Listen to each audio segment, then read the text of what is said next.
भाई पैसा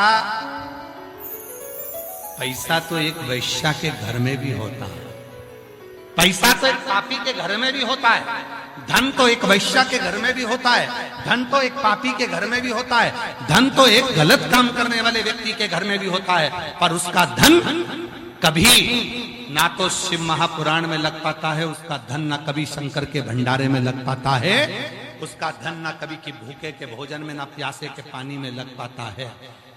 अगर तुम्हारा धन कहीं शिव पुराण के भोजन भंडारे में लगा है, अपने आप को किस्मत वाला समझना कि हमारा पैसा पैसा नहीं रहा, हमारा पैसा लक्ष्मी हो गया है, हमारा पैसा लक्ष्मी।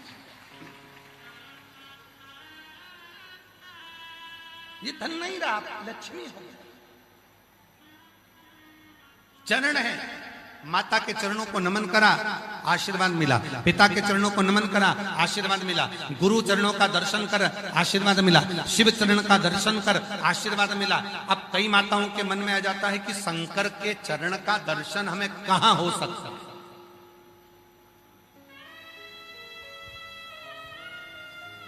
शिव के चरण का दर्शन हमें कहां हो सकता है, भगवान शंकर के चरण का दर्शन हमें कहां। कितने लोगों को भगवान शिव जी के चरण का दर्शन करना है? हाथ उठाओ जरा। सबको करना है शिव जी के चरण का दर्शन? बस तो फिर यहां से जाते जाते कर लेना। कहां होगा? किसी बेलपत्र के पेड़ के नीचे जाना, उसकी जड़ का दर्शन करना मेरे शंकर के चरण का दर्शन है।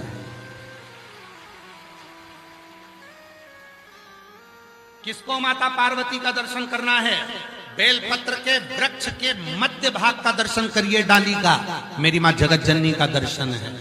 किसको? भगवान गणेश का दर्शन करना है, किसी बेलपत्र के वृक्ष के नीचे जाइए, उसकी जो डालियां बाहर निकल रही है उस डाली का दर्शन करिए, भगवान श्री गणेश का दर्शन होगा।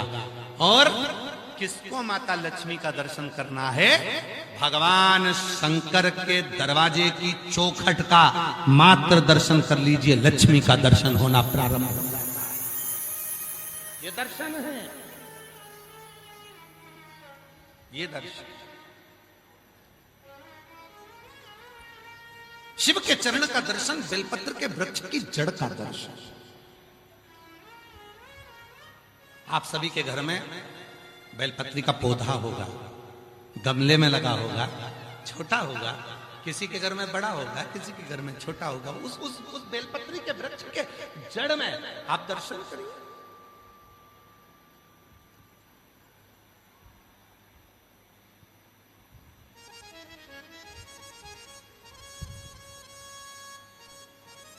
और जहां बेलपत्री का पेड़ होता है, वृक्ष होता है, उसकी जड़ में जब शिव चर्चा हो, भगवान शंकर का स्मरण हो, भागवत हो, रामायण हो, गीता हो, स्मरण हो, वो सुख देता है, आनंद।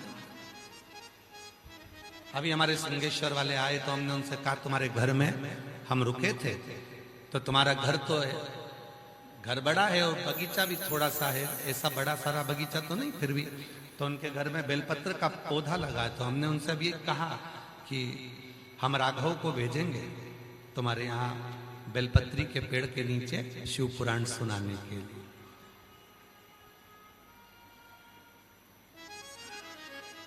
शिव पुराण का श्रवण करना।